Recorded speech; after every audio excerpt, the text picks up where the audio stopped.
ओम भाई आज उम्मीद रख कर बैठा है कि मैं सुबह से मदद लूंगा, पर उसे कोई बता दे सुबह से परलोक सुधार चुके हैं, स्वर्गलोक सुधार चुके हैं। चलो बताता हूँ। आज सब घर में अपने काम कर रहे थे। ओम सुबह सुबह घर पे लौटा, जहाँ नैन्सी को स्कूल छोड़ने की बारी, तो उसकी बहन को बोला तो छोड़ने जा, किसी से मिलने की जरूरत नहीं है। हमारे खानदान में आज तक किसी ने थाने के दर्शन तक नहीं किए, और हमारे सुपुत्र ओम पूरी रात थाने में रहकर आए हैं। इतना अच्छा नाम रोशन किया है हमारे खानदान का। मतलब ओम गिल्ट फील कर रहा था। फिर उसकी माँ रोई, फिर उसके बड़े भाई ने समझाया कि ओम ठीक है, चिंता करने की जरूरत नहीं है। फिर छोटी बहन को बोला कि जा उसे खाना खिला दे, भूखा होगा रात से। फिर ये छींक जब आती है तब माया की याद आती है, और मन करता है कि माया को एक लाफा मारो। फिर उसकी बहन खाना लेके जाए, गायत्री ने रोक लिया, खाना बच जाए मैं खिला के आऊंगी। फिर उसने भी ताने दिए, ले फ्री की खाओ, जेल में भी खाया तो होगा रूखा सूखा, मिला तो होगा ही वहां पे। जेल वाले इतने भी वो नहीं है। बोला था कि तुम हार जाओगे और गायत्री से पंगा ना लेना। जैसे तुम कहते हो ना, आचार्य जी का लोंडा हिसाब का पक्का। हाँ, तो हम भी हिसाब बराबर कर दिए। हम पहले ही उसको जाके बोल दिए थे कि तुम आने वाले हो, इसलिए गायत्री कभी भी हार नहीं सकती। इसलिए तुझे उस लड़की को समझाया था। उस लड़की आपने ईशा के साथ क्या किया, वही अपना हिसाब किताब बराबर किया, और अभी वही हिसाब किताब जूझ रही है, पानी बेचारी संघर्ष कर रही है बैठ के। कर दिया हिसाब किताब बराबर मैंने। गायत्री से पंगा नहीं लेना चाहिए था तुम दोनों को।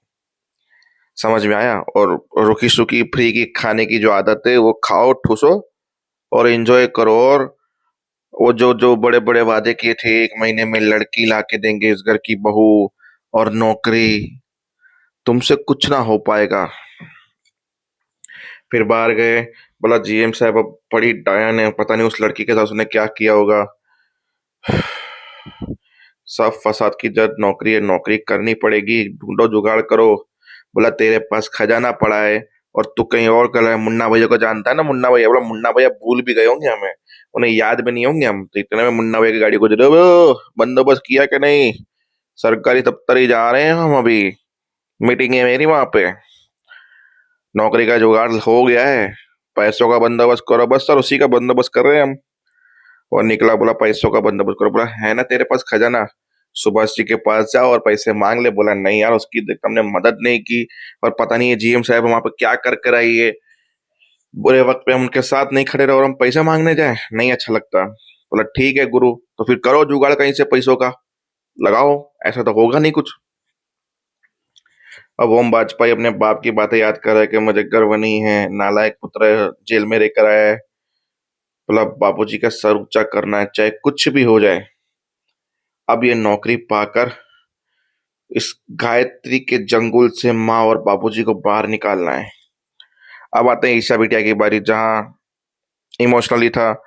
शमशान पहुंचने के बाद फिर वो मटकी तोड़ने की जो बात होती है, वो कोई भाई करता है या बेटा करता है। तो भाई के तौर पे वो भाई, उसका दोस्त आ गया है, पर उसने मना कर दिया ईशा ने कि मैं ही करूंगी। पंडित ने बोला "आप शमशान आने तक बात ठीक थी, पर ये रस्म कोई आदमी ही करता है। बोला हमारे पापा के लिए हम 3 बहनें ही एक बेटे के बराबर थे, तो जो रस्म बेटा करता है वही हम करेंगे। बेटी और बेटे में फर्क कभी नहीं करते थे।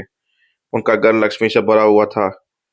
फिर ज्ञान की बातें उसने की, बड़ी बड़ी बातें उसने की, जहाँ पंडित जी को भी मानना पड़ा, ठीक है बेटा तुम कर लो। फिर सुभाष जी ने बोला सही किया तुमने बेटा, मेरी 3 बेटी ही मेरे लिए बेटे के बराबर है।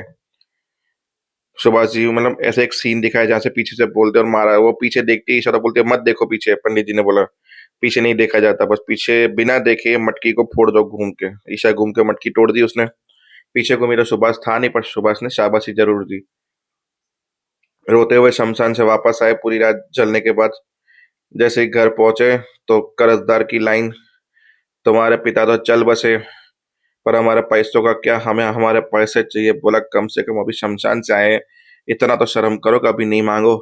बोला हम क्या करें, तुम्हारा बाप तो कर्जा लेके चल बसा, कल तुम रफू चक्कर हो जाओगी तो हमारे पैसे कौन देगा। ईशा ने बोला तमीज से बात करो, और मेरे बाप के बारे में कुछ, तेरा बाप तो था ही ऐसा, कर्जा लेने की हिम्मत नहीं थी तो कर्जा लिया, ये वो चला गया। कि ईशा ने खींच के थप्पड़ दे दी कि बोला तेरा सूद समेत पैसा वापस देंगे, अभी निकल जा। 2 दिन, 2 दिन में तुम्हें तुम्हारा पैसा तेरे मुंह पे मारेंगे।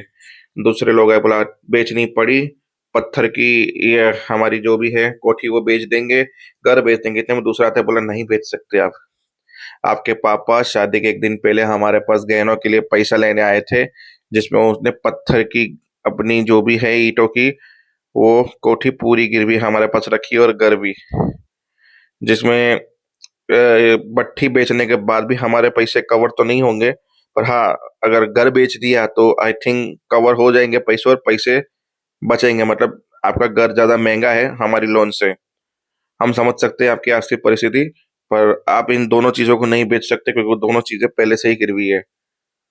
बोला ठीक है, निकलिए अभी यहाँ से सब लोग, सबके पैसे सबको मिल जाएंगे, निकलिए यहाँ से। सब लोग टेंशन में आ गए, ईशा को संभाल रहे, ईशा अपने आप को संभाल रही है, सुभाष के फोटो को देख रही है, जा रही है घर पे। पापा हम एक एक पाई आपकी चुकाएंगे, एक एक कर्जा आपका चुकाएंगे, किसी को भी आपका नाम खराब नहीं होने देंगे। अब ईशा तो ओम की तरह बोल देती है 2 दिन में, इतनी बड़ी रकम 2 दिन में लाना नथिंग इम्पॉसिबल। और ईशा ने डायलॉग मारा, बेचने पड़ा तो घर बेच देंगे, गहने बेच देंगे, सब कुछ बेच देंगे, पर हम आपका कर्जा दे देंगे। तो आई थिंक हो सकता है कि सड़कों पे आ जाए ये लोग। देखते हैं आगे होता क्या है कहानी में। जय हिंद।